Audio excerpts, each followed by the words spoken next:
Every conversation is a test of your inner strength. The Roman Emperor Marcus Aurelius wrote that our life is what our thoughts make it, and nowhere is that truer than in how we navigate other people.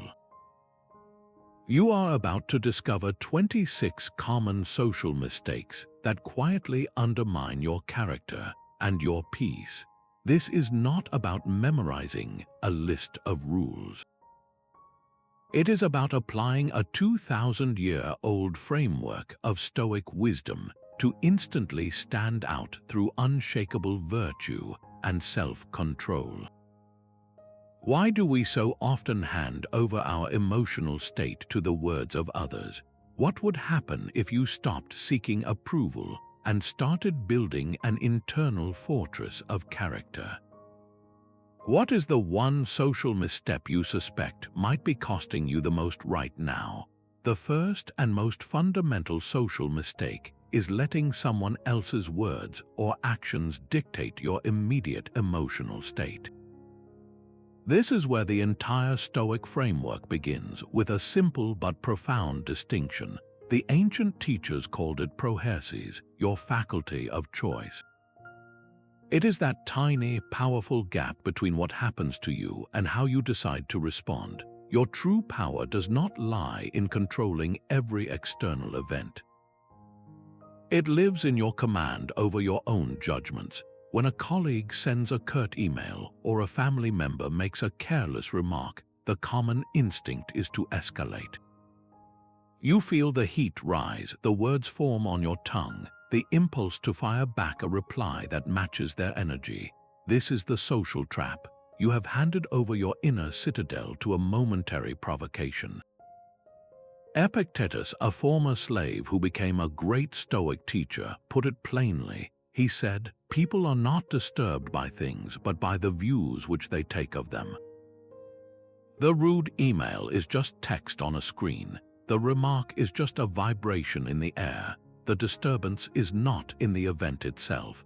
It is in your assent to the initial, raw impression that you have been wronged. The practice is to withhold that assent, to consciously step into that gap of choice. Before you type that angry reply, pause, close the laptop, walk away for an hour. In that space, you reclaim your sovereignty. You act from principle, not from primitive reflex. Think of the last time you reacted impulsively in a conversation. What did that moment of heat cost you? Now, consider the space you might have created for yourself if you had simply paused. That space is your freedom. How much of your daily energy is spent crafting an image for others, rather than building a character for yourself? This is the second, and perhaps more insidious, social mistake. It is the quiet addiction to external validation that makes your self-worth a hostage to the opinions of other people. The Stoics drew a line in the sand between what is within our power and what is not. Your character, your judgments, your intentions, these are yours to command. The praise you receive, the criticism you endure, your social standing, these are not. They called these external things indifference, not because they are meaningless, but because their value is entirely dependent on how you use them. To crave applause as if it is the very food your soul needs is to chain your happiness to a world you cannot control. Seneca, in his letters, warned his friend Lucilius about this very trap. He wrote, "The man who is poorly pleased with himself, unless he is praised by the many, seems to me to be foolish." The applause of the crowd is fickle and often misguided. It cheers for the gladiator one day and turns on him the next. Why would you build the foundation of your self-esteem on such unstable ground? Consider the modern arena of social media, a perfect mirror of this ancient folly. You post a thought, a picture, a moment of your life, then you wait. The little notifications, the likes, the shares, they become a meter for your mood. A flood of hearts can feel like acceptance, while a quiet post can feel like rejection. This is the digital version of the Roman crowd's roar. The Stoic alternative is not to delete your accounts and live as a hermit. It is to perform the same action, but from a different place. You post your work, your art, your words, not as a plea for validation, but as an expression of your own virtue.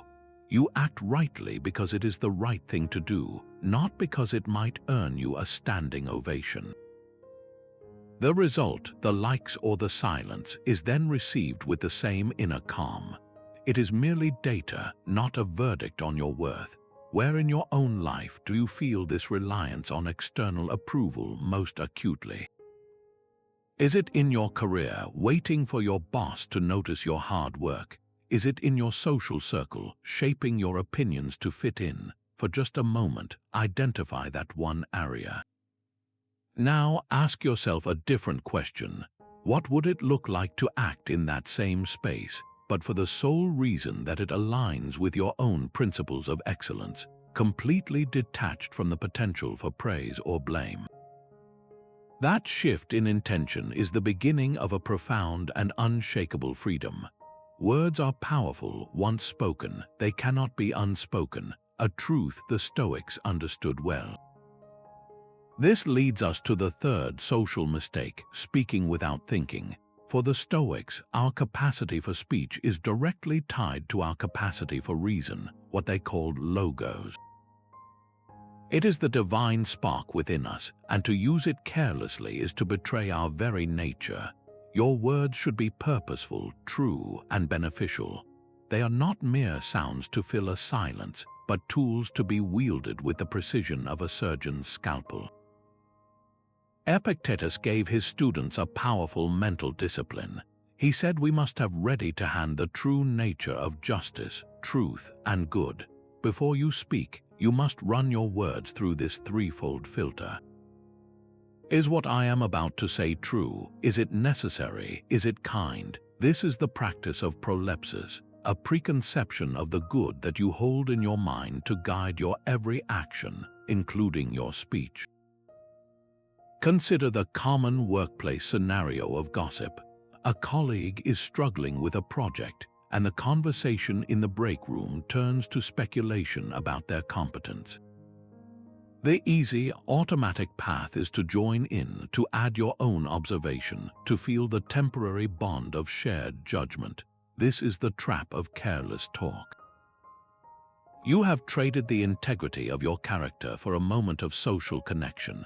The damage is twofold. You harm the reputation of your colleague, and perhaps more importantly, you erode your own. You become a person who deals in rumors, not in truth. The Stoic alternative is not to stand in stony, judgmental silence. It is to exercise a choice. You can simply observe the conversation without adding fuel to the fire. Or, if the situation calls for it, you can offer a measured, truthful word that redirects the energy.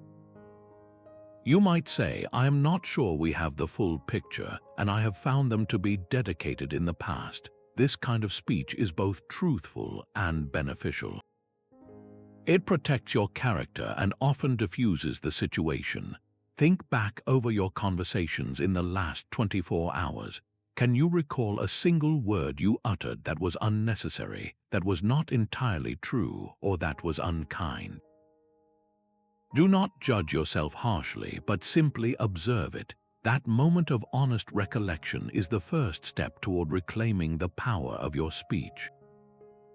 Marcus Aurelius ruled the known world, yet his meditations are filled with reminders that he could not control other people's thoughts or actions. This is the fourth social mistake, and it is a profound one, trying to control others. The entire Stoic framework rests on a single, liberating doctrine, the dichotomy of control. Epictetus opens his Enchiridion with this very idea. Some things are within our power, he wrote, while others are not. Within our power are opinion, pursuit, desire, and aversion. Everything else is not within our power. Your own mind is your sovereign territory. The minds of others are foreign lands where you have no authority. When you cross that border and try to impose your will on someone else's choices, You are declaring war on reality itself, and you will always lose. The frustration and conflict you feel are not caused by the other person's refusal to obey. They are caused by your own misguided demand that they should. Consider a parent who has mapped out their child's entire future, insisting on a specific career path. Every conversation becomes a tense negotiation. Every sign of the child's own interest in a different direction is seen as a personal rebellion.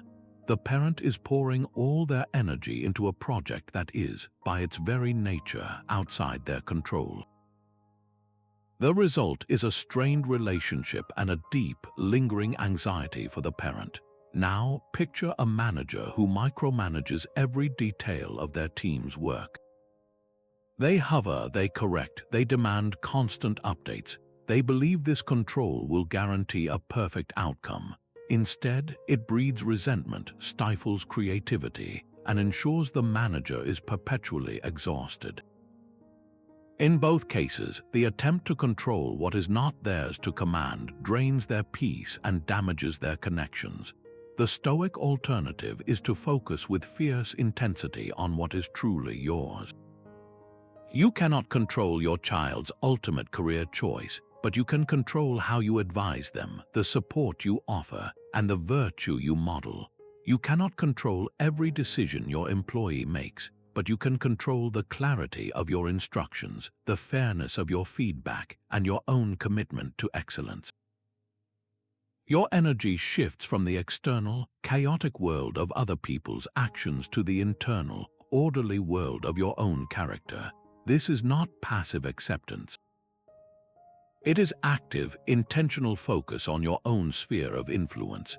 Take a moment and write down one thing you are currently trying to control that lies entirely outside your power. It might be a family member's health, a friend's life decision, or a colleague's attitude. Acknowledge it, then consciously release it. You are not giving up. You are simply ceasing to waste your precious inner resources on a battle you were never meant to fight. What would you do with all that energy if you redirected it back to your own judgments and actions? Complaining is a confession of a lack of resourcefulness and a misunderstanding of nature's way. When you voice your discontent with the weather, the traffic, or a change of plans, you are not merely describing an event. You are announcing your own helplessness in the face of a reality you refuse to accept. For the Stoic, the world operates according to a rational order, a logos. Every event, from the grandest tragedy to the most trivial inconvenience, is simply a piece of that divine fabric. To complain is to declare that the thread is wrong, that the universe has made a mistake. But the universe does not err. The only error lies in our judgment that something should be other than what it is. This is where the profound practice of amor fati, the love of one's fate, begins. It is not a passive resignation to hardship. It is an active, enthusiastic embrace of every single thing that happens as the very raw material you need to practice virtue. Marcus Aurelius, facing rebellion and plague, wrote these words to himself: "The impediment to action advances action. What stands in the way becomes the way." Read that again. What stands in the way becomes the way. The obstacle is not a blockade on your path, it is the path itself. It is the training ground the cosmos has provided for you to build your strength, your patience, your ingenuity. Imagine your flight is delayed for 3 hours. The common reaction is a wave of frustration. You might sigh loudly, complain to the person next to you, scroll angrily through your phone, and let the entire evening be poisoned by a circumstance you cannot change. This is the social mistake in action, a public display of your own lack of inner command. The Stoic alternative is to immediately accept the new reality. The flight is delayed. This is now the fact. The question shifts from "why is this happening to me?" to "what can I do with this gift of unexpected time?" Perhaps you finally read that book you brought. You use the quiet airport corner to meditate and center your thoughts. you strike up a genuine conversation with a stranger.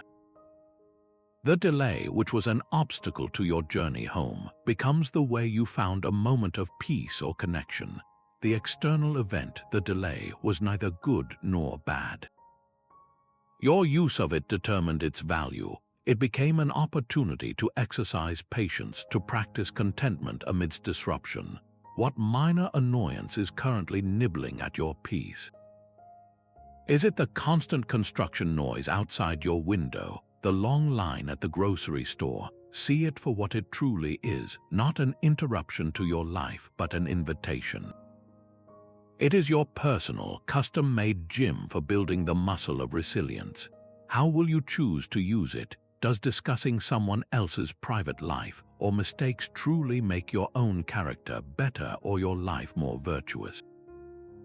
This question strikes at the heart of the sixth social mistake, the habit of engaging in idle gossip.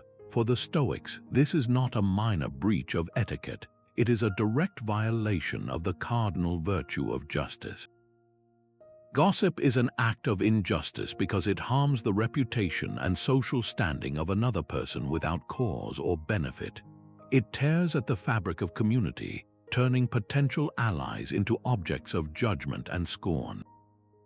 More than that, it actively corrupts your own soul by training your mind to focus on the faults of others instead of your own progress. Seneca, in his letters, was unequivocal about the damage of a careless tongue. He wrote that slander is a most serious evil, for it creates troubles for many and attacks individuals in their absence. The person who gossips thinks they are merely sharing information, but they are actually practicing a form of theft, stealing the peace of mind and good name of another. And the one who listens is an accomplice, providing the audience that makes the theft worthwhile. Imagine you are at a casual gathering with friends. The conversation is light until one person brings up a mutual acquaintance who is not present.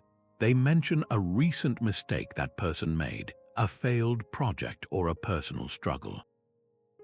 The energy in the room shifts. There is a momentary pause, and then someone else adds a detail. Another person offers a judgment.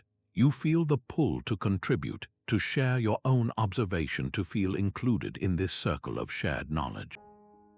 This is the critical moment of choice. To join in is to participate in an unjust act. It does not matter if the information is true. The act of discussing a person's faults in their absence for no constructive purpose is itself the wrong. The Stoic alternative is to consciously redirect the conversation. You do not need to deliver a stern lecture. You can simply offer a different perspective. You might say, "I have always known them to be a hard worker, and I am sure they are doing their best with a difficult situation." Or you can gently change the subject entirely, asking a question about a completely different topic. If the gossip persists, the most virtuous action might be to excuse yourself from that conversation altogether. By refusing to participate, you protect your own character from being defined by pettiness. You uphold justice even when no one is watching. Commit to a single day where you consciously avoid any and all gossip. Do not initiate it, and if you find yourself in its presence, either redirect the talk or quietly step away. Observe the mental clarity and peace that comes from not filling your mind with the private affairs and faults of others. How much lighter does your spirit feel when it is not burdened by judgments it was never meant to carry? The pursuit of constant comfort is a trap that makes us fragile and ill-prepared for the inevitable hardships of life. This is the seventh social mistake, a quiet slavery to pleasure that the Stoics identified as a primary enemy of a strong character. They were not advocating for a life of misery, but for a life of intentional freedom, free from the tyranny of needing things to be easy. The Stoic practice of voluntary discomfort, or ascesis, was their training regimen. It was a way to inoculate themselves against the shock of misfortune by periodically choosing a little hardship, so that when real hardship arrived, they would not be defeated by it. Seneca captured this perfectly when he wrote, "Luxury makes one weak and flabby, while difficulty makes one strong and resilient."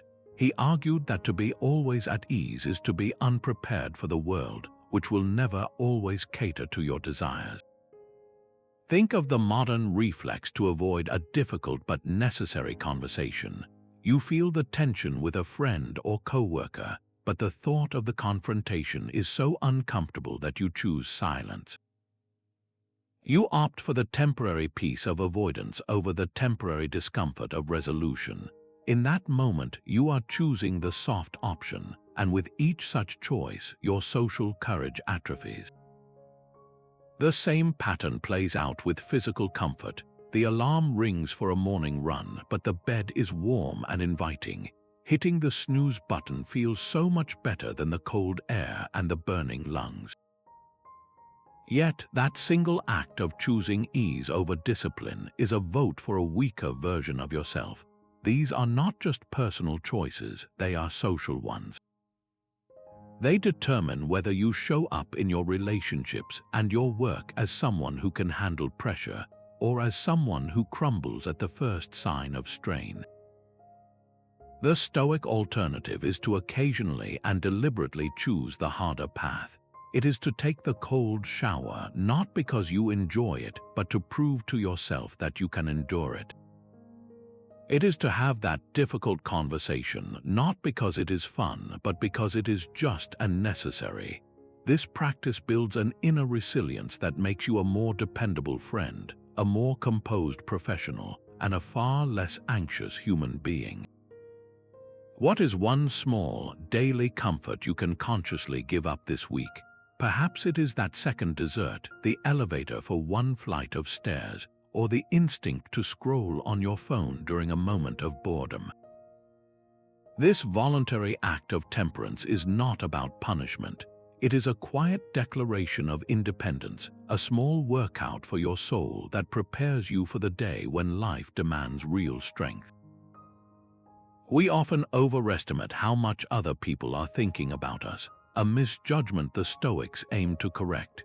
This fear of judgment is the eighth social mistake, and it shrinks your world, convincing you to edit your actions and silence your voice for an audience that is largely preoccupied with itself. The truth is, most people are so absorbed in managing their own anxieties and crafting their own images that they have little attention to spare for scrutinizing yours. Their judgment is not only outside your control, it is also fleeting and often inconsistent.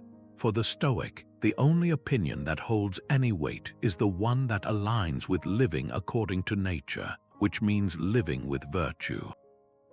Marcus Aurelius, the emperor who faced constant scrutiny and flattery, wrote a stark reminder in his private journal. He said, "The opinion of 10,000 people is of no importance."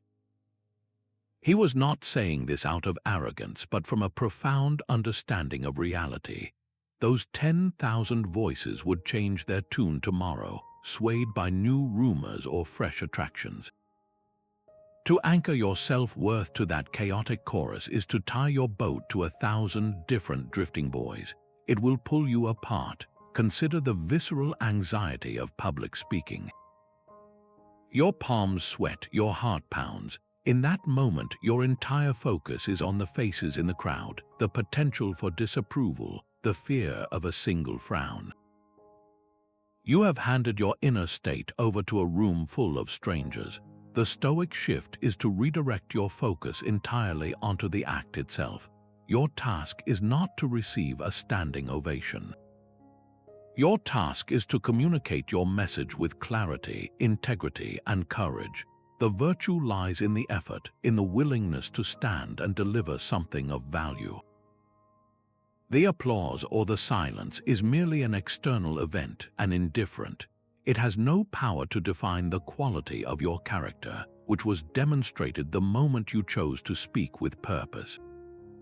This applies equally to sharing a creative project, proposing a new idea at work, or simply expressing an unpopular but honest opinion in a social setting.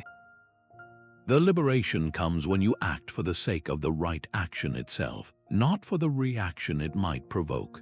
To put this into perspective, try a powerful thought experiment. Cast your mind forward to your 80th year. Look back at your life as it is today. From that distant vantage point, with a lifetime of experience behind you, would the fear that currently holds you back, the worry about what someone might think, would it seem significant? Or would it appear as a trivial shadow, a wasted concern that kept you from moments of authentic expression and connection?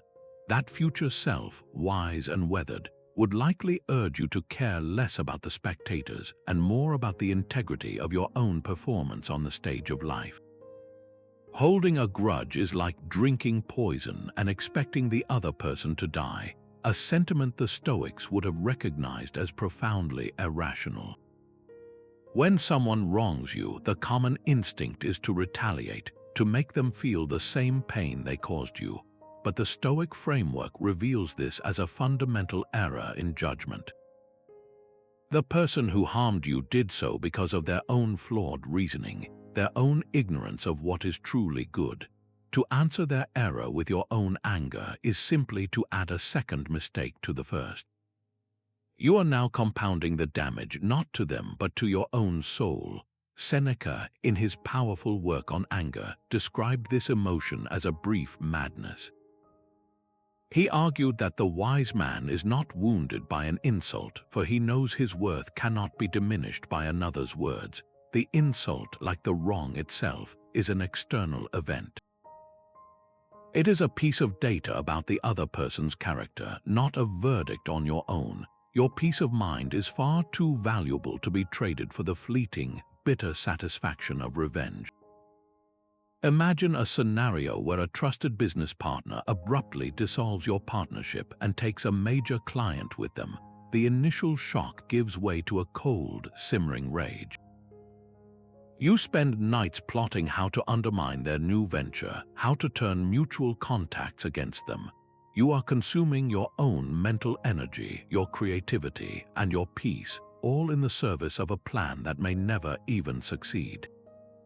This is the poison at work. The Stoic path is not one of weakness but of immense strength. It begins with acceptance. The betrayal happened. It is a fact. The partner acted according to their nature, which was misguided. Your task is not to correct their character, which is outside your control, but to protect your own. You accept the event without internalizing it as a personal attack on your worth. You then make a conscious choice to move forward, to channel all that energy you are wasting on resentment into building something new and better with your own integrity intact. This is how you truly win. You disarm their past action of all its present power over you. Is there someone in your life, a former friend, a family member, a colleague, whom you have not yet forgiven? Do not think of this forgiveness as something you do for them. It is a gift you give to yourself. It is the rational act of releasing a heavy burden you were never meant to carry. What would it feel like to set that weight down, to free up that mental space for creativity and peace, starting right now? Are you saying yes to so many people that you are saying no to your own peace of mind and core responsibilities? This is the 10th social mistake, a life scattered by overcommitment. The Stoics called the remedy oikeiosis, a concept of understanding what truly belongs to you and wisely ordering your duties. It is not about withdrawing from the world, but about engaging with it from a place of clear priority, guided by reason. Your primary duty is to your own character and your immediate roles as a parent, a child, a friend, a citizen. When you stretch yourself too thin across endless external obligations, you betray these core responsibilities. You become a ghost at your own table, physically present for one commitment while your mind is already racing toward the next. Epictetus offered a beautifully simple analogy for this. He said, "At a feast, remember that you are there for two things, for what is on the table and for the respect you owe the host." If the party drags on, you must not cling to the enjoyment of the food like a child. You must sometimes stand up and leave the public show to attend to your own affairs. The feast is your social life, your projects, your invitations. The food is the temporary pleasure of being included and praised, but your own affairs are your health, your family, your inner peace. The wise person knows when to stand up and leave. Now consider the modern cult of busyness. Your calendar is a mosaic of colored blocks, back to back from morning until night. You rush from one meeting to the next, from a work obligation to a social event you feel you cannot miss. You wear your packed schedule as a badge of honor, a sign of your importance. But this is the trap. This constant motion is often a form of escape, a way to avoid the quiet and necessary work of attending to your own mind and your most important relationships. You are at the feast gorging on commitments while your own affairs are neglected. The result is not accomplishment, but a slow, grinding burnout and a profound sense of having failed at the very things that matter most. Your temper shortens with your family because you saved none of your patience for them. Your health declines because you had no time for rest or proper food. Your own character development is put on hold indefinitely. This week, conduct a quiet audit of your commitments. Look at your calendar and your to-do list with the sober eyes of a Stoic. Identify one obligation, one recurring yes, that is not essential to your core duties or your virtue. It might be a committee that drains you, a social habit that no longer serves you, or an extra project born from a desire to please. Then, with the courage Epictetus describes, make the conscious choice to stand up and leave that particular feast. What space for peace and purposeful action will you create by letting that one thing go? The only person you should try to be better than is the person you were yesterday, a fundamentally Stoic idea. This is the 11th social mistake, the trap of comparing yourself to others. When you measure your worth against someone else's career, possessions, or social standing, you are basing your happiness on an external you cannot control, and you are guaranteed to fail. The Stoics saw envy and jealousy as clear signs of a misplaced value system, a confusion about what is truly good. You are not made to covet what your neighbor has, you are made to build what is uniquely yours, your own character. Marcus Aurelius reminded himself that we are made for cooperation, like hands and feet. Hands and feet do not compete with each other for who is the better hand, they work together in a unified purpose. Your purpose is not to outshine others, but to fulfill your own role in the human community with excellence. This ancient wisdom exposes the modern engine of comparison culture, our digital lives. You scroll through a curated feed of highlights from hundreds of other lives, the promotions, the perfect vacations, the happy family photos. Your own life, with its mundane struggles and quiet moments, can feel inadequate in comparison. But this is an illusion. You are comparing your behind-the-scenes reality with everyone else's greatest hits reel. The resulting dissatisfaction is a direct consequence of valuing these external markers of success over the internal work of becoming a more virtuous person. The Stoic antidote is a deliberate shift in focus from the horizontal axis of others to the vertical axis of your own progress. This is where the practice of Stoic journaling becomes essential. Each evening, you do not write about how you stacked up against your colleagues or friends. You write about your own judgments and actions. Did you act with more courage today than you did yesterday? Were you more patient in a moment of frustration? Did you speak with more integrity? This daily audit is not about self-criticism. It is about tracking your own evolution. You are no longer looking sideways at the seemingly greener grass in someone else's yard.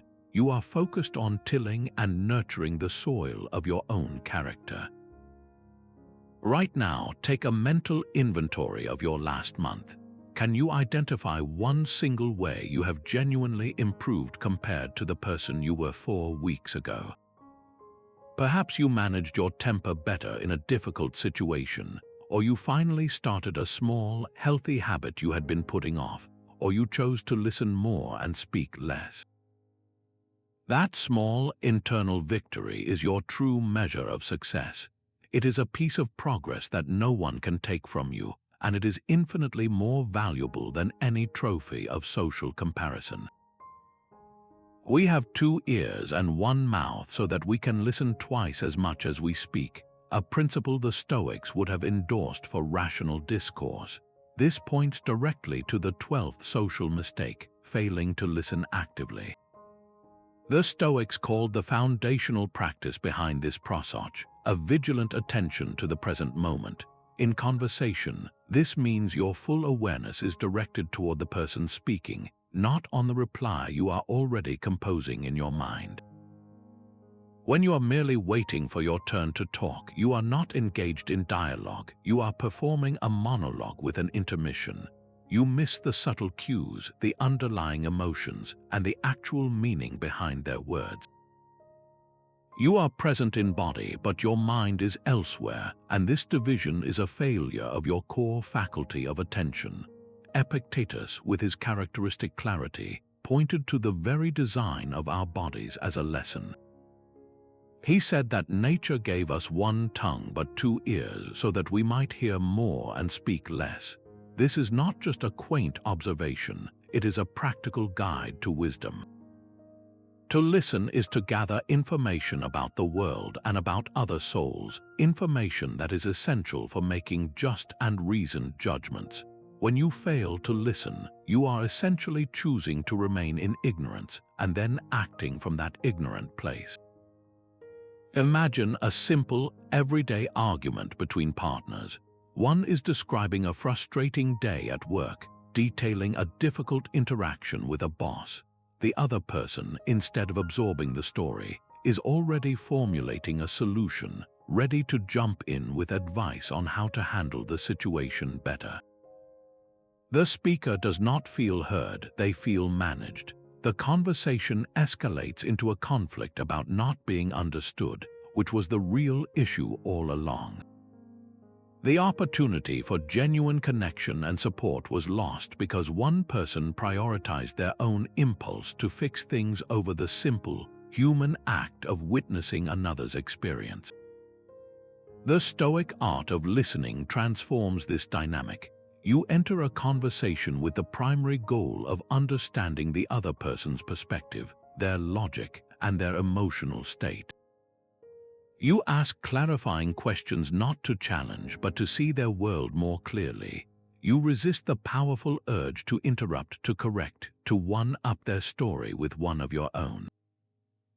In that space of quiet, focused attention, you are practicing the virtue of justice, giving the other person what they are due, your full presence.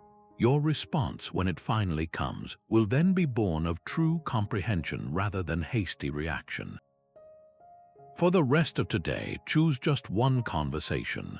Make a silent pact with yourself that your only objective in that exchange will be to understand the other person's point of view completely before you even consider your own reply. Notice the discipline this requires, the restraint of your own ego.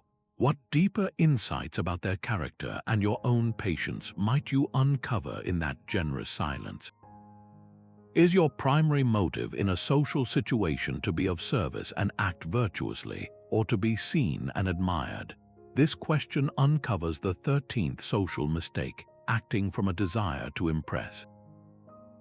For the Stoics, this craving for admiration is a corrosive form of vanity that quietly hands your self-worth over to your audience. Your focus shifts from the quality of your actions to the spectacle they create, placing your inner peace on the unstable foundation of other people's applause. Seneca observed this with piercing clarity, writing, "Some men, even when they are doing good, are only laying a trap for praise. They are not being good for its own sake, but for the sake of being seen as good."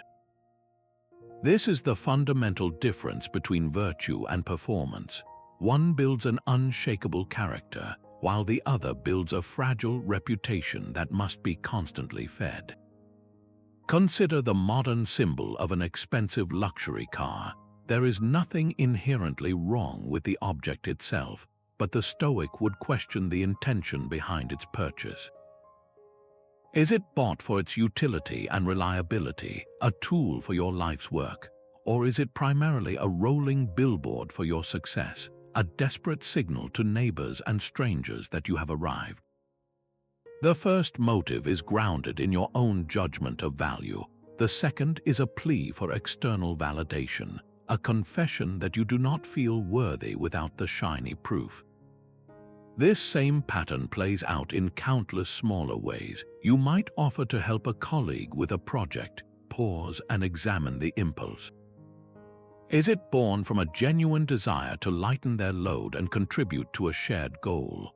Or is there a subtle undercurrent, a hope that the manager will notice your initiative, that you will be seen as the most dedicated person in the room? The action looks identical from the outside, but the inner landscape is completely different.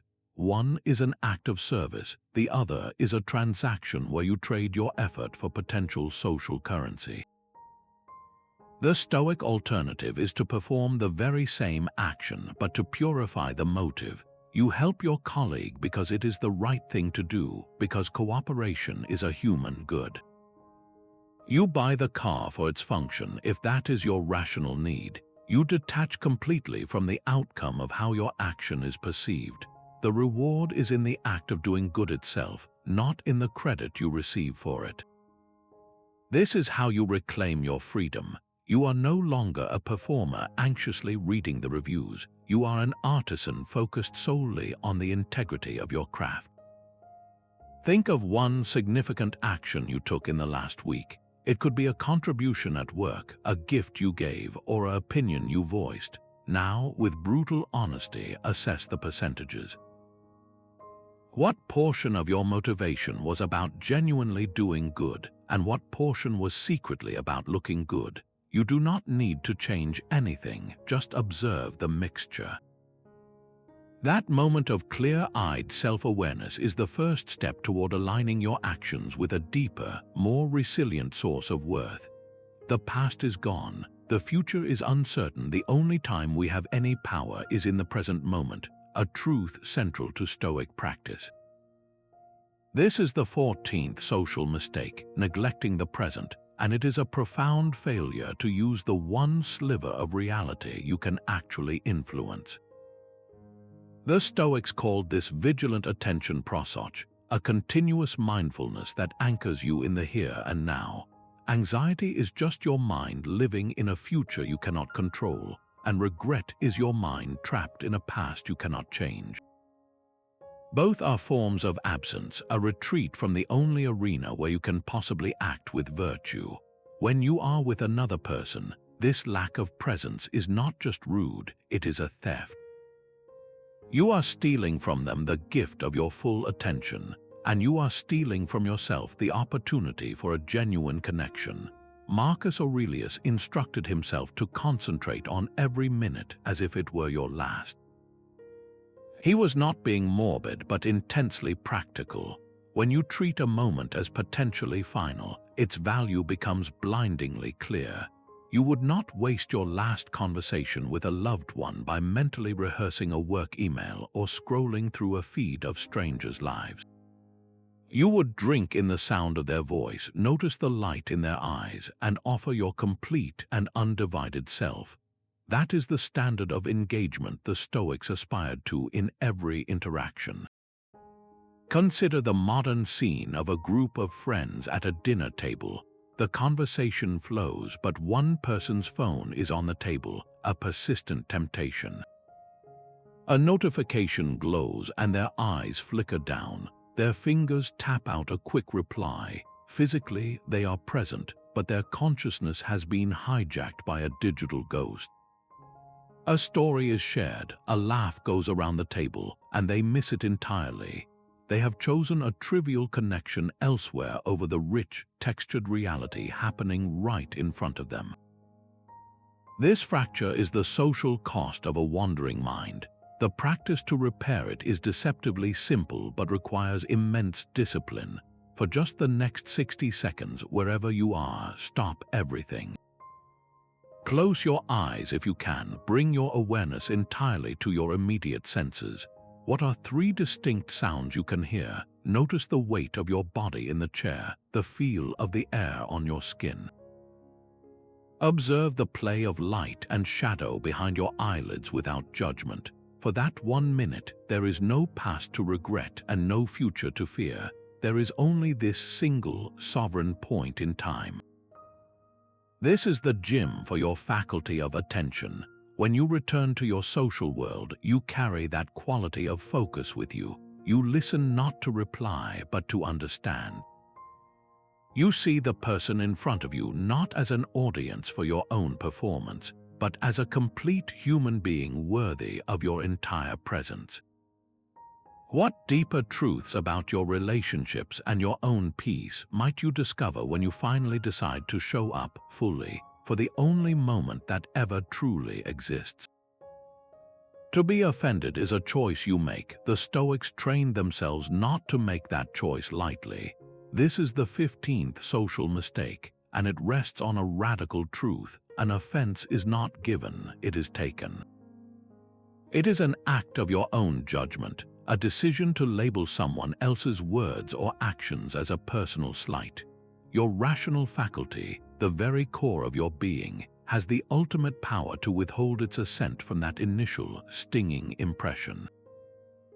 What another person says is entirely within their control, a reflection of their own character and reasoning. Your reaction, however, is your sovereign territory. Epictetus offered a simple, unshakable rule for this. He said, "If anyone tells you that a certain person speaks ill of you, do not make excuses about what is said, but answer, 'He was ignorant of my other faults, else he would not have mentioned these alone.'" This is not self-deprecation, it is a profound reframing. It treats the insult not as a verdict on your worth, but as a piece of incomplete data about you from a fallible source. History remembers the philosopher Socrates, who faced constant mockery and public ridicule. His wife Xanthippe was said to have once poured a bucket of water on him in a fit of rage. His response was not to retaliate or to lament his humiliation. He reportedly remarked on the thunder that always follows the rain, calmly accepting the outburst as part of her nature.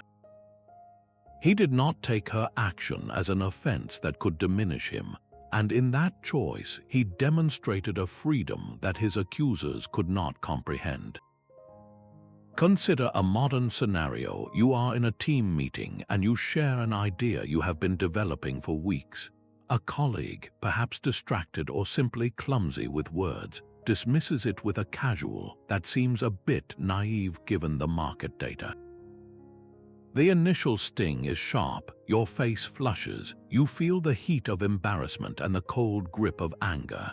The internal narrative begins, "He thinks I am foolish. He is trying to undermine me in front of everyone."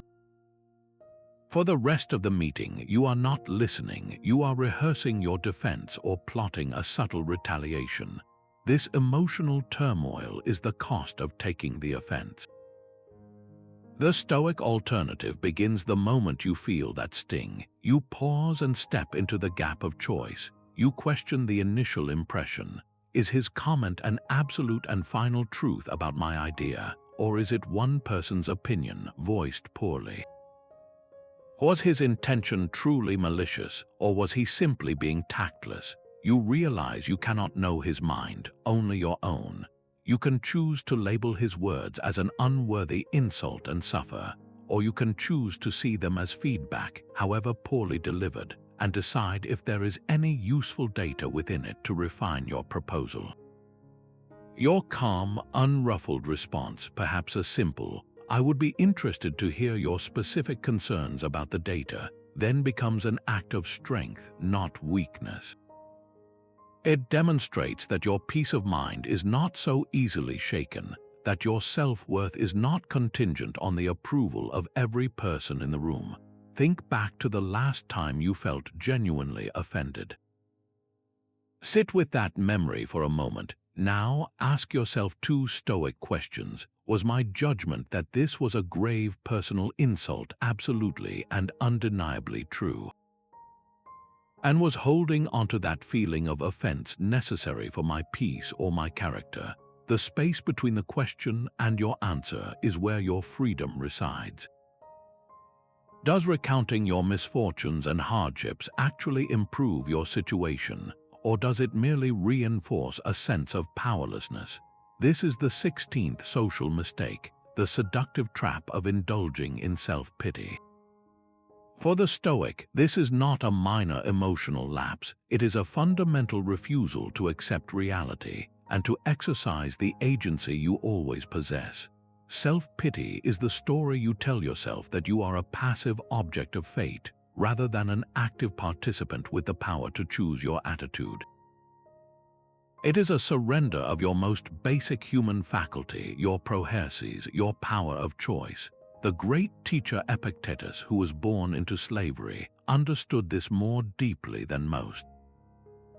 He offered a stark and liberating perspective, saying, "Circumstances do not make the man, they reveal him to himself. Your hardships are not an interruption to your life's plan.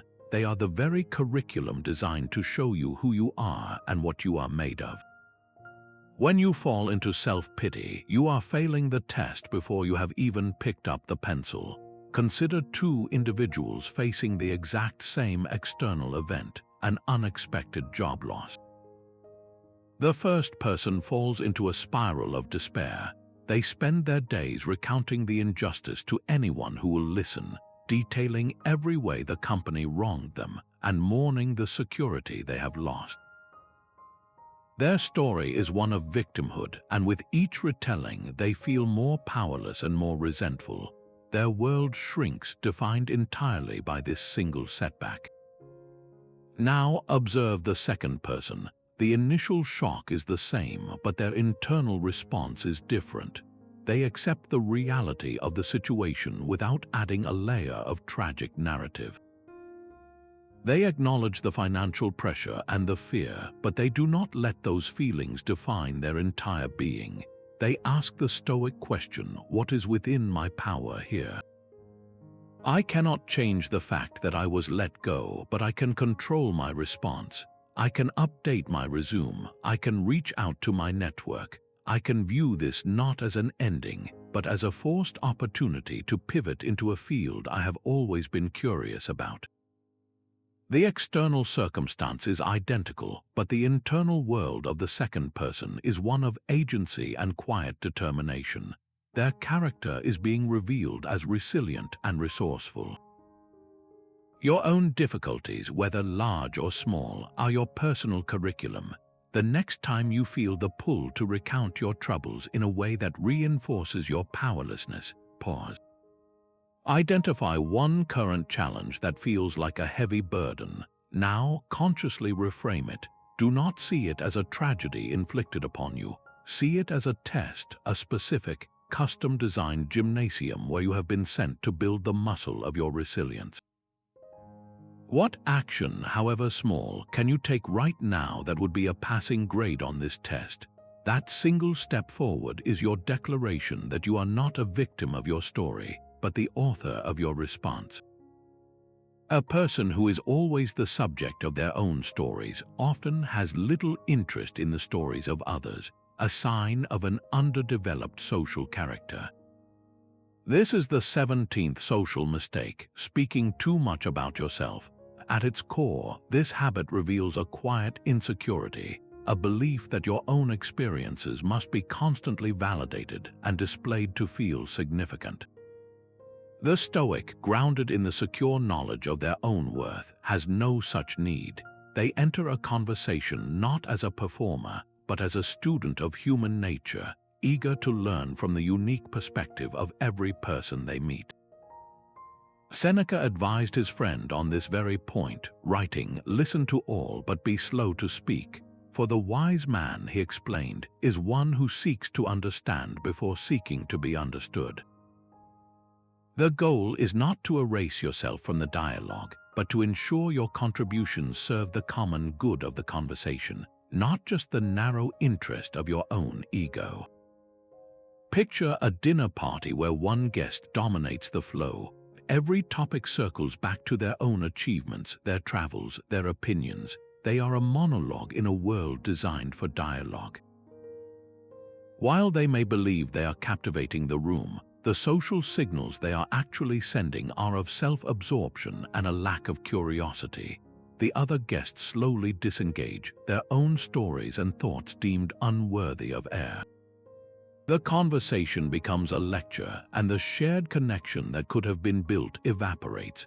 Now, contrast this with the person who asks thoughtful, open-ended questions. They draw out the shy artist about their creative process. They learn about the quiet engineer's fascinating project. They discover the hidden depths in people they thought they knew. This person is not invisible. In fact, they are often remembered as the most engaging presence in the room because they made others feel heard and valued.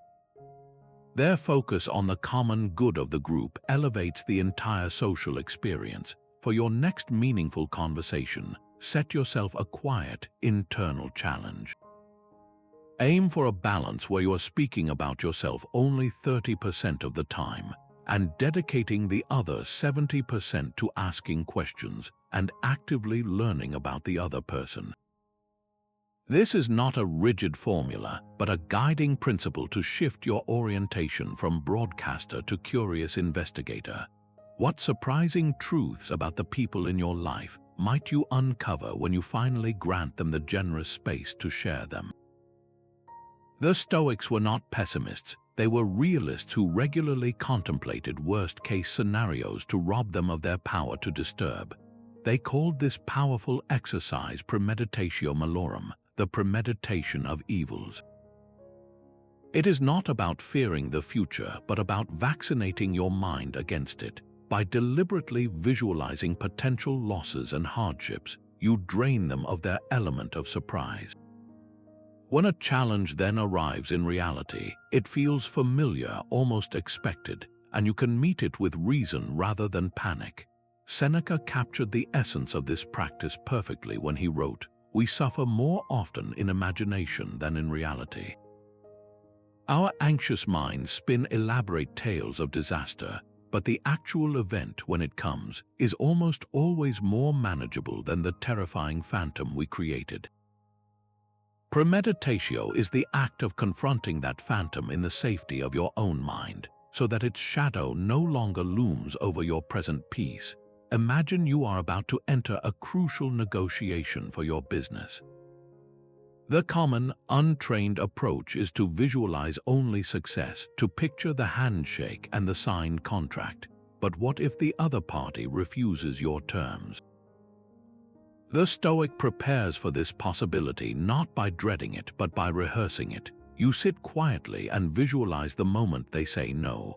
You feel the initial sting of disappointment, and then you watch yourself responding not with anger or dejection, but with a calm, strategic pivot.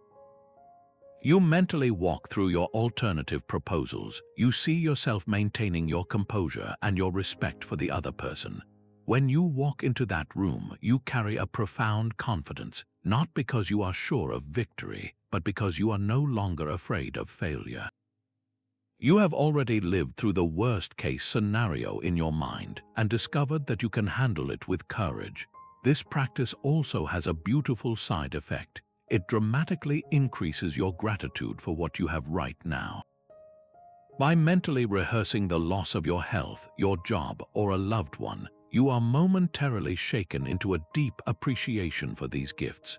You hang up the phone with a family member and truly feel the weight of that connection because you have just contemplated a world where it is gone. Take just 2 minutes today, sit with a current worry, a genuine fear about your work, your relationships, or your health. Close your eyes and let the feared event play out in your mind. Do not rush away from the discomfort, then shift the scene. Watch yourself navigating that hardship. See yourself breathing through the difficulty, making clear decisions, asking for help, and enduring with a quiet strength. You are not inviting trouble, you are building an inner fortress so strong that when the winds of fortune inevitably shift, they will find you unshakable. When someone acts poorly, do you immediately assign malice, or do you consider that they might simply be mistaken, as the Stoics advised? This is the 19th social mistake, and it reveals a critical gap in our own judgment. The Stoics operated on a profound psychological principle that no one willingly chooses evil. People always choose what they believe in that moment to be good or beneficial for themselves. When a person is rude, selfish, or cruel, they are not choosing evil, they are acting from a deep ignorance of what is truly good. They are mistaken. To judge them harshly for this error is to commit an error of your own, a failure of understanding that only amplifies the conflict in the world. Marcus Aurelius offered a gentle reminder for these exact moments, writing that it is a kindness to bear patiently with wrongdoers, for they do it from ignorance. He saw these difficult people as his trainers, sent to test and strengthen his own capacity for patience and sympathy. Think of the last time you encountered a rude customer service agent. The common, automatic reaction is a flash of anger. Your mind constructs a story about their character, labeling them as lazy, incompetent, or intentionally difficult. This judgment feels justified, but it immediately puts you in a state of conflict. Your heart rate increases, your tone becomes sharp, and the entire interaction becomes a battle of wills. The Stoic response begins by dismantling that initial story. You pause and consider the countless invisible factors that could be at play. This person might be in physical pain. They might have just received devastating news. They might be exhausted from being mistreated by the last 10 customers.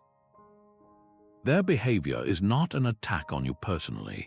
It is a symptom of their own internal struggle or their flawed belief that being curt is the best way to handle their stress.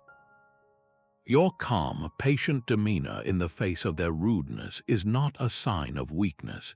It is an act of strength and a quiet lesson in what true goodness looks like.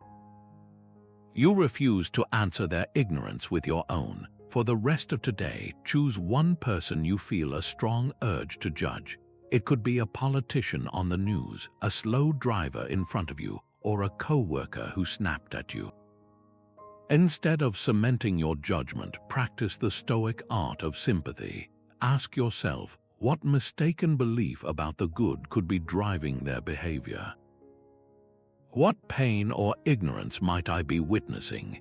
This single act of mental reframing does not excuse their action, but it liberates you from the corrosive effects of your own condemnation. What small seed of peace might you plant in your own mind by letting that judgment go? Your mind and body are not separate. Neglecting one inevitably weakens the other, a fact the physically active Stoics like Musonius Rufus knew well. He taught that it is a mistake to believe that philosophical study alone is enough. The body, he argued, must be trained alongside the mind, because a weak and neglected body becomes a heavy burden to the soul, making it sluggish and less capable of carrying out the mind's good intentions. Your physical state is not an external indifferent to be ignored. It is the very vessel for your reason, the instrument through which your virtue must be expressed in the world. When the body is poorly maintained, the mind's commands become faint and difficult to obey. A sharp mind requires a resilient and responsive vehicle. Consider the modern reality of the sedentary life. You spend hours hunched over a screen, your body still, your breathing shallow. You fuel yourself with processed food that provides a fleeting surge of energy followed by a long mental fog. Then a stressful social situation arises. A family member needs your patience, or a colleague makes an unreasonable demand. In that moment, you find your temper short, your focus scattered, your capacity for reasoned response diminished. The problem is not just the external provocation. The problem is that your instrument is out of tune. Your body's fatigue and nutritional debt have weakened your ruling faculty, leaving you more susceptible to irritation and less capable of the calm, virtuous action you aspire to. The Stoic practice of physical discipline, therefore, is not about building a perfect physique for vanity's sake. It is about maintenance. It is the daily, humble work of keeping your instrument clean, well-oiled, and ready for service. A simple, nourishing meal is an act of respect for the body that houses your reason. A brisk walk or a session of exercise is not a chore. It is a tune-up for your mental engine, clearing away the fog of stagnation and sharpening your focus. Consistent, adequate sleep is not laziness. It is the essential repair work that allows your judgment to remain clear and your emotional responses to remain measured. This week, commit to one small, concrete improvement. It could be as simple as replacing one sugary drink with a glass of water each day, taking a 10-minute walk during your lunch break, or going to bed just 30 minutes earlier. Do not undertake it as a grueling test of willpower, but as a quiet act of stewardship over your most fundamental tool for living well. Observe closely over the next few days how this single disciplined act influences your mental clarity and your patience in conversations. Does that slight lift in your physical state create a little more space for virtue to speak? Do you enter social situations armed with cliches and opinions, or with reasoned principles that can guide a meaningful exchange? This is the 21st social mistake, being unprepared for conversation. The untrained mind walks into a discussion with a jumble of reactive thoughts and inherited beliefs, ready to be triggered by the first opposing view it encounters. The Stoic, however, sees every interaction as a potential arena to practice virtue, and they prepare for it with the same diligence a soldier prepares for battle, by reviewing their weapons. Their weapons are not clever retorts, but timeless philosophical tenets held ready in the mind. Epictetus gave his students a powerful analogy for this mental preparation. He said, just as we prepare arguments for a court case, we must prepare our moral purpose for the events of the day. Imagine a lawyer entering a courtroom without having reviewed a single legal precedent or piece of evidence. They would be at the mercy of their opponent, flustered and ineffective. Epictetus argues we are doing the same thing in life if we have not prepared our core principles, our moral purpose, to handle the disputes and discussions that will inevitably come. We are entering the court of social life unarmed. Consider a heated political debate that erupts at a family gathering. One person, operating on raw emotion and tribal loyalty, immediately attacks the character of those who hold opposing views. Their face flushes, their voice rises, and the conversation quickly devolves into personal accusations and entrenched positions. Nothing is built and relationships are strained. Now picture someone else in that same conversation who has prepared. They have internalized the Stoic principle of focusing on what is within their control. They cannot control their relatives' opinions or emotional state, only their own response. They have also reviewed the virtue of justice, which calls for understanding different perspectives and seeking the common good. So, when the emotional charge fills the room, this person does not react. They breathe, and then they ask a question grounded in principle. They might say, I am interested in what a just outcome would look like for everyone involved in this policy, not just for one side. Can we talk about that? This shifts the entire energy of the discussion from a tribal battle to a shared exploration of values. The principle becomes the anchor, holding the conversation steady in turbulent waters. Your task is not to win an argument, but to conduct yourself with wisdom and justice regardless of the topic. Choose one Stoic principle today, perhaps the dichotomy of control or the commitment to act with kindness. Hold it in the front of your mind as you move through your social interactions. Consciously look for one single opportunity, no matter how small, to apply that principle in a conversation. When a colleague complains, can you listen without joining the complaint, acknowledging what is outside your control while focusing on your own constructive response? That small, prepared application of principle is how you stop being a passive reactor in your social world and start becoming an active, virtuous architect. Emotions are not commands to be obeyed, but data to be examined, a crucial Stoic distinction for making wise social choices. That initial surge of anger or wave of jealousy is not a direct order from your core self that you must carry out. It is a first impression, a raw piece of information flashing across your consciousness. The Stoics called this initial jolt a pathos, an irrational and excessive movement of the soul. Your power lies in what happens next, in the tiny but critical gap between receiving that emotional data and giving it your full assent. Your ruling faculty, your hegemonicon, has the capacity to step in and say, wait, is this impression true? Is this feeling based on a sound judgment of reality? Seneca put it with his usual force, writing, "The best conqueror is the one who conquers his own anger." Conquering does not mean suppressing or ignoring the feeling. It means not being conquered by it, not letting it seize the throne of your reason and dictate your actions. Consider the all-too-familiar impulse to send an angry text. A friend cancels plans at the last minute for what feels like a flimsy reason, and you are flooded with a hot sense of being disrespected. Your fingers fly across the screen, crafting a message charged with that feeling.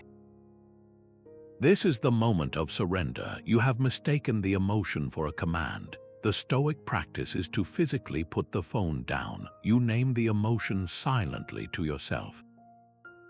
This is anger, this is hurt. By simply labeling it, you create a small but vital space between you and the feeling. You are no longer the anger itself, you are the observer of the anger. From that space, you can question the judgment behind it. Is it absolutely true that my friend intended to disrespect me? Could there be a factor I am unaware of?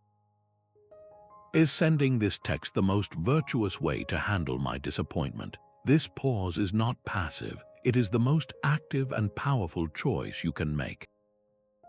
It is you reclaiming your sovereignty from a temporary storm within.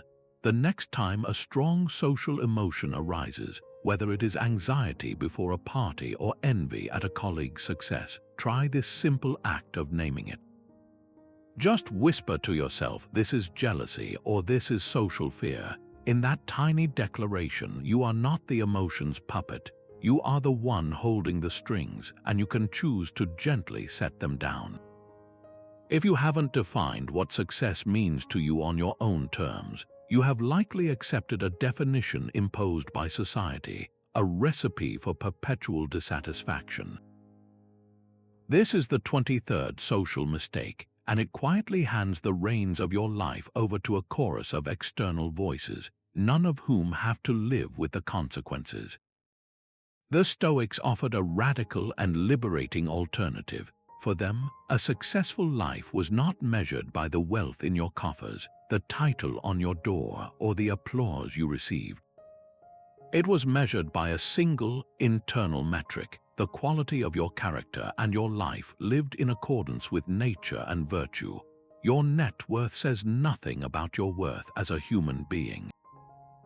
Your social media following is no measure of your inner peace. The only true success is a soul free from turmoil, governed by reason, and expressed through acts of wisdom, courage, justice, and temperance. Epictetus, who taught from a position of having no social status or wealth, framed this distinction with perfect clarity. He said that wealth is not the good, but the use we make of it can be. And so it is with poverty. The external thing itself, the money, the status, the property, is an indifferent. It is the material. Your virtue, or lack of it, is revealed in how you choose to use that material. A virtuous person with great wealth uses it for the benefit of others and remains unattached to it. A vicious person with the same wealth becomes a slave to luxury and a tyrant to those around them. The object is the same, but the character, and therefore the success, is entirely different. Consider the modern pursuit of a promotion. One person chases the corner office for the status it confers, for the envy it will provoke in their peers, for the symbolic proof that they have arrived. They may get the promotion, but the satisfaction is fleeting, immediately replaced by the anxiety of maintaining that position and the craving for the next higher rung. This is the hamster wheel of external validation. Now, picture another person who seeks a promotion. Their primary motivation is not the title, but the increased capacity for virtuous action the role provides. They see it as a platform to practice justice by leading their team with fairness, to exercise wisdom by making more strategic decisions, and to demonstrate courage by taking on greater responsibility for the well-being of others. Whether they get the promotion or not, they are already successful because their focus was on the virtue of their effort, not the external prize. The outcome is received with equanimity. Take a moment and find a quiet space in your mind. Ask yourself this defining question and be brutally honest with the answer. What does a truly successful day look like for me?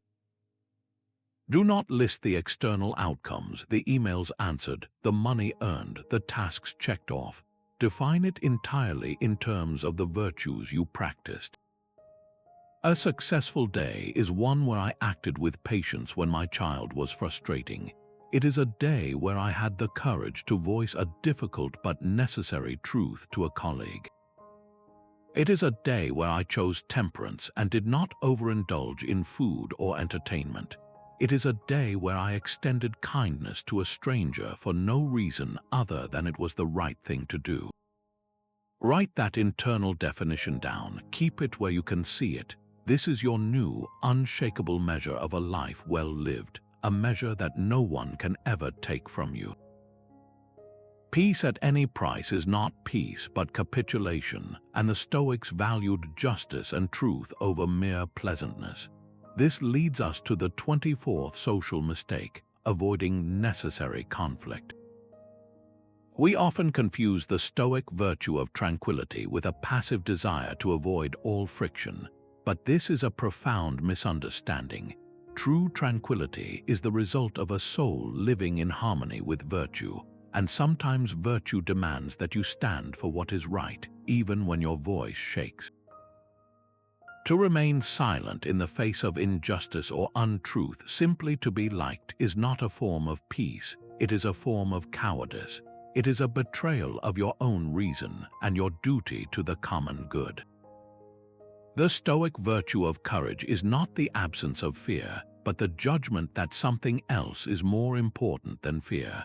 The Roman statesman Cato the Younger was a living example of this principle.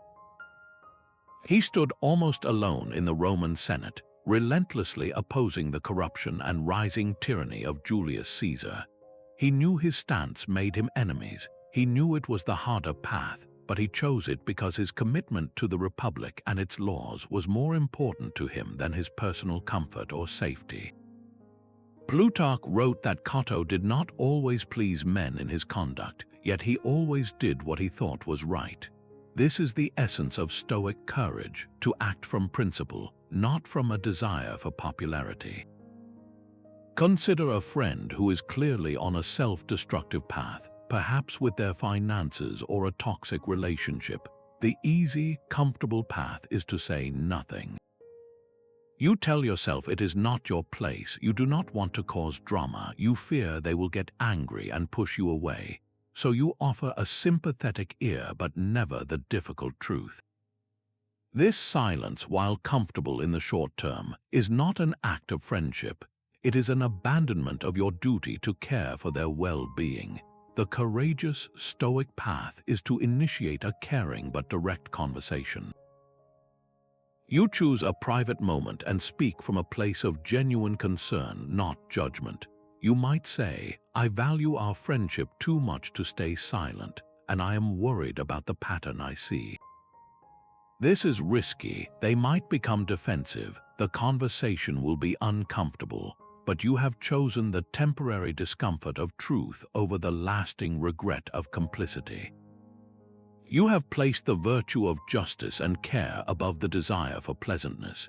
Is there a necessary conversation you have been putting off, perhaps with a family member about a concerning habit, or a colleague about an unfair workload, or even with yourself about a change you need to make? That knot in your stomach when you think about it is not a sign to retreat. It is the very feeling courage is designed to move through. Do not plan the entire confrontation today. Just take one small, deliberate step. Draft the first sentence you would say. Schedule a time to meet. That single act of moving toward the discomfort is a powerful vote for your own integrity. What greater self-respect awaits you on the other side of that necessary courage? Are you filling your days with activity or with action that meaningfully moves you toward a life of virtue and purpose? This is the 25th social mistake, the quiet illusion that equates a full calendar with a well-lived life. The Stoics drew a critical distinction between mere busyness and true productivity, which they defined as the performance of appropriate actions, or kathekanta. An appropriate action is one that is reasoned and aligned with your roles in life, whether as a parent, a citizen, a friend, or a professional. It is an action that serves a virtuous purpose, not just one that fills a slot of time. When you are perpetually busy, you are often in motion, but you are not necessarily in progress. You are reacting to the external world's demands, allowing its chaos to dictate your priorities, and in doing so, you surrender your most precious resource, your attention, to trivialities. Seneca saw this human tendency with piercing clarity. He wrote, "It is not that we have a short time to live, but that we waste a lot of it. Life is long enough, and it has been given to us in generous measure for the highest accomplishments, if it were all well invested. But when it is squandered in busyness and pleasure, when it is spent on no good purpose, we are finally forced to feel the pressure of its rapid flight.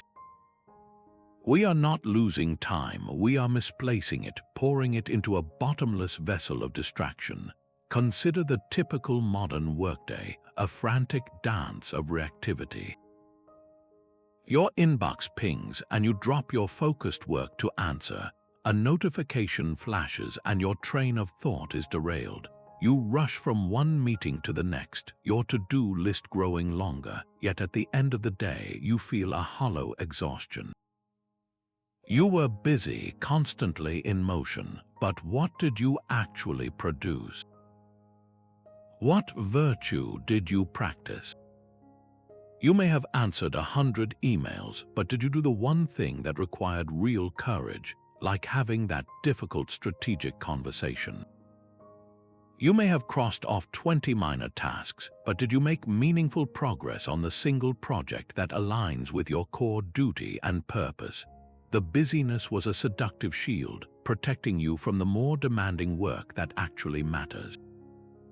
The Stoic alternative is to begin each day with a moment of deliberate intention. Before the world can impose its agenda, you sit quietly and ask, what are my roles today? What actions would fulfill these roles with excellence and virtue? You then identify the 2 or 3 key tasks that embody those actions. Everything else, the endless stream of minor demands and interruptions, is treated as a potential distraction to be managed, not a priority to be served. Your focus shifts from being busy to being effective, from motion to purpose. Look at your own to-do list for today or this week. Scan it with the sober eyes of a Stoic. Identify one item that represents pure busy work, a task that creates the illusion of productivity, but does nothing to build your character or fulfill your essential duties. It might be organizing a digital folder for the third time, attending an optional meeting with no clear objective, or mindlessly scrolling industry news under the guise of research. Now make a conscious, symbolic choice. Draw a single line through that item and let it go. What small space for purposeful action does that single act of refusal create? You could leave life right now. Let that determine what you do and say and think. This was the daily practice Marcus Aurelius used to sharpen his focus and strip away all that was unimportant. The final social mistake, and perhaps the one that gives all the others their context, is forgetting your own mortality. The Stoics did not see this as a morbid fixation, but as the ultimate clarifying lens for life. They called it memento mori, a reminder that you must die. This is not a threat, it is an instruction manual for how to live with urgency, appreciation, and unwavering priority. Seneca framed it with stark beauty, writing that we die every day, for every day a little of our life is taken from us. The person you were yesterday is already gone. This awareness is the ultimate antidote to procrastination, pettiness, and the squandering of your precious attention on social dramas that mean nothing in the final accounting. Imagine you are locked in a heated disagreement with a family member over something trivial, a forgotten chore or a careless comment. The frustration is real, your ego is engaged, and you are preparing your next retort. Now pull the camera back. Imagine you receive a phone call informing you that this is your last day on Earth. In an instant, the argument evaporates. Its weight vanishes into the thin air of irrelevance. The only thing that remains with a crushing and beautiful clarity is the love you have for this person and the profound desire to spend your remaining hours in peace and connection. The practice of memento mori is to apply that perspective now before the phone rings. It is to let the fact of your ending shape your beginnings and your middles. It transforms how you interact with everyone you meet. Knowing your time is limited, do you really want to spend it holding a grudge or polishing your image or winning a pointless debate? Or would you rather spend it listening deeply to a friend, offering a genuine compliment, or simply sitting in quiet presence with someone you love? This remembrance infuses your social life with a gentle but powerful gravity, pulling you toward what is authentic and away from what is performative. For just one day, live as if it were your last, not with frantic bucket list checking, but with a profound and quiet focus. Let each conversation be one you would be proud to have as your final exchange. Let each action be chosen not out of habit or obligation, but from a place of sincere purpose. What would you stop doing immediately? What would you finally have the courage to say? And who would you make absolutely certain knows how much they mean to you? The true aim of all this is not to become a master of etiquette, but a master of yourself. These 26 social mistakes are not a checklist to be feared, but 26 different windows into the same room, a room built on the foundation of Stoic wisdom. The goal was never to memorize rules, but to internalize a way of being, to make principles like the dichotomy of control and the supremacy of virtue the very air you breathe in every conversation. Standing out was never about being the loudest or most charming person in the room. It is about being the most grounded, the one whose peace does not waver with every shift in the social wind. It is about a resilience that comes from knowing your worth is not for others to grant, and an inner quiet that speaks louder than any boast. The Roman teacher Epictetus offered a final, unifying thought that captures the entire journey. He said that the essence of philosophy is this, that a man should so live that his happiness depends as little as possible on external causes. This is the ultimate freedom. Your happiness, your confidence, your social presence, no longer chained to the approval of a crowd. the outcome of a negotiation, or the words of a critic. It rests securely in the one place it was always meant to be, within your own reasoned choice. As you move forward from this moment with all these ideas swirling, do not feel you must tackle them all at once. Ask yourself this one simple, powerful question. Of all the principles we have explored, from withholding judgment to practicing presence, which single one will I commit to embodying first? Choose just one. Let it be your anchor, your daily practice for the next week. Observe the subtle but profound shift it creates in your interactions and your own peace. If this path of applied wisdom resonates with you, and you wish to continue building that inner fortress with us, we welcome you to join our community. Subscribe for more guidance on weaving these ancient Stoic threads into the fabric of your modern life, where we learn not just to know,